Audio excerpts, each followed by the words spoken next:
বলুন শুনেছেন তো? শাহরগের থেকেও কাছে আছে। রাসূলুল্লাহ কোথায় আছে?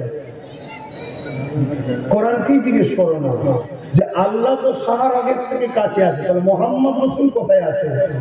কোরআন বলছে মোহাম্মদ রাসূল তোমাদের মুমিন মুমিনাদের জানের থেকেও কাছে আছে। জোরে বলুন সুবহানাল্লাহ।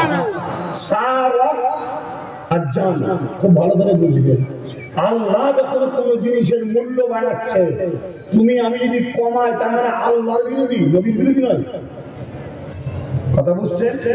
আল্লাহ বলছে বান্দা বান্দি তোর শাহরগের থেকেও কাছে আমি আছি, আর আমি আমার বন্ধুকে তোদের জানের থেকেও কাছে করে দিয়েছি। জান চলে গেলে কত সেকেন্ড বেঁচে থাকে ভাই? জান যদি চলে গেলে কত সেকেন্ড, মানে জান যাওয়া মানে তো শেষ। কিন্তু শাহরগ যদি কেটে যায় তাও একটু ছটফট করে। আল্লাহ আমার আপনার নবীকে আমার আপনার কাছে ঠেলে দিচ্ছে কেন? ইনাকে ধরো, ইনাকে পিয়ার করো, ইনাকে দেখা যায়, ইনাকে ছোঁয়া যায়, ইনাকে শুকা যায়, ইনাকে অনুভব করা যায়। ইনার কাছে যে আসবে ইনি তাদেরকে তৈরি করে আমার দিদারের জন্য জান্নাতে নিয়ে আসবে। জোরে বলুন। দুনিয়ার সামান্য একটা পদের মালিকের কাছে গেলে তার আগে ট্রেনিং দেওয়া হয়, বাবা সাহেবের সামনে একটু হাত ধরে দাঁড়াবি, একটু বুঝে কথা বলবি, বলছি সব পক্ষের কথা বলবি না, কেন পদের মালিক, তাই না? এক পদের মালিকেরই ঝাঁঝাত করে।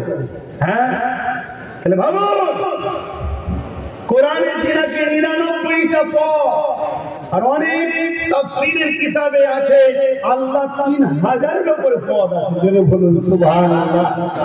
সেই तमाम কায়নাতের মালিক আল্লাহ, যিনি তোমাকে আমাকে মায়ের পেটে সুন্দর করে বানালেন, কত ক্ষমতা কিনা। সেই আল্লাহকে যখন জান্নাতে দেখবেন তার আগে ট্রেনিং এর দরকার আছে। দেখলে কি করতে হবে, কিভাবে কথা বলতে হবে, কিভাবে দেখতে হবে, এই টোটাল প্রস্তুতটা তৈরি করার জন্য যেমন আল্লাহ শানওয়ালা তিনার দিদারের জন্য সাজাতে গেলে আমাদের ঘরে শানওয়ালা নবীকেই দায়িত্ব দিয়েছে। জোরে বলুন সুবহানাল্লাহ।